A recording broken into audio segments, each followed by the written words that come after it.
Hey, so today we are talking about my favorite disciple, Peter.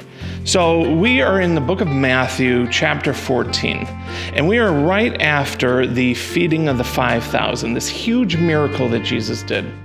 And so Jesus sends the disciples across the lake, and he stays on the shore to pray. So in Matthew 14, verse 25 says, "During the fourth watch, Jesus went out to them walking on the lake. When the disciples saw him walking on the lake, they were terrified.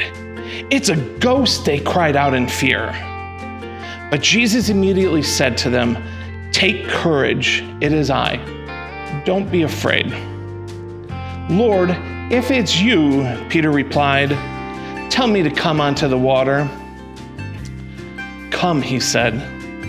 Then Peter got out of the boat and walked on the water and came towards Jesus. But when he saw the wind and he saw the waves, he began to get afraid, and he began to sink. And he cried out, 'Lord, save me!'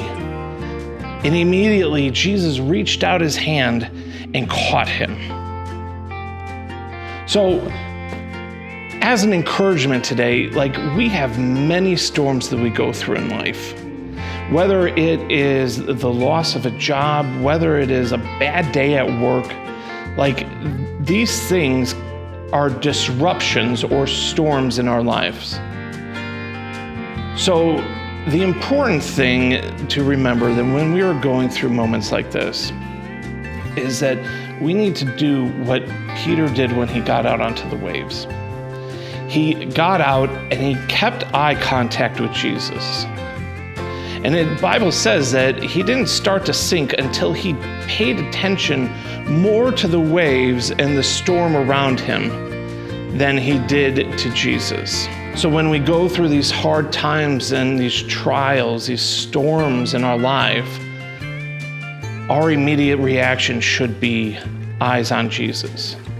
Because Jesus never left Peter. Jesus was there with his hand out, ready to grab Peter as he sunk. Because sometimes these storms get loud. Sometimes life gets crazy. But when we keep our eyes on Jesus, we can have that peace. We have that strength that allows us to walk on the waves in the midst of the storm with him. Because Jesus never let Peter sink and die. Jesus was there to lift him back out when Peter's faith got shaky. So, whatever you're going through, whatever storms and trials are in your midst, keep your eye on Jesus, and he will see you through to the other side. God bless you guys. I pray you have an amazing and wonderful day.